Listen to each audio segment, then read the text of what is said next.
সকলে আজ এক নতুন চিত্র। আমরা সনাতনী, তাই আমরা বৈষ্ণব। সদ্গুরু বৈষ্ণবদের নিয়ে আমি যে আজ আসতে পেরেছি, আমি খুব গর্বিত। আমার ছোটবেলার সখা আমার কৃষ্ণ প্রভু মহারাজ, উনি পতাকা গোস্বামী গুরু মহারাজের দীক্ষিত। ওনাকে আমি অনেক অনেক সম্মান করি, অনেক অনেক শ্রদ্ধা করি এবং অনেক অনেক দণ্ডবাদ। কথা আমি মাসি, কি অদ্ভুত তাই না? কেউ পুরুষ হয়, কেউ মহিলা হয়, আমি কিন্তু মাসি মানুষ।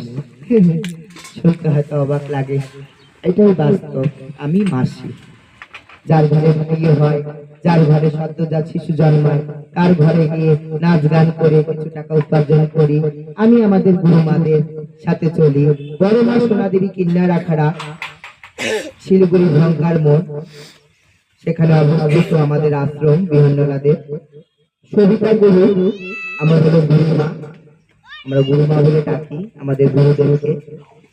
আমার গুরুমা খুব ভালো মানুষ, আমাকে ভীষণ ভালোবাসে, ভীষণ কি বলবো, মানে এতটা ভালোবাসে, মানে বলতে বোঝাতে পারছি না।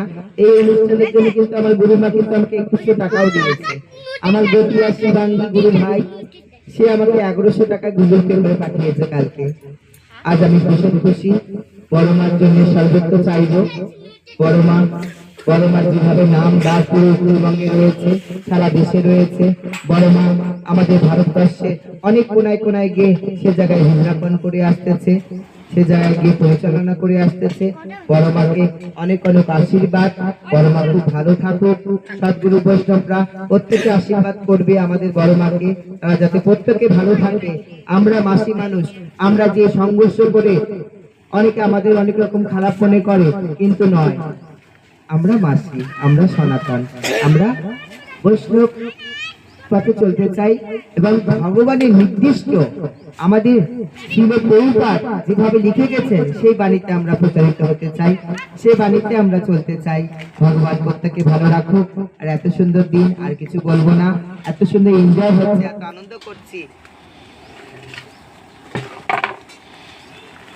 হ্যালো হ্যালো, এই হয়ে গেল।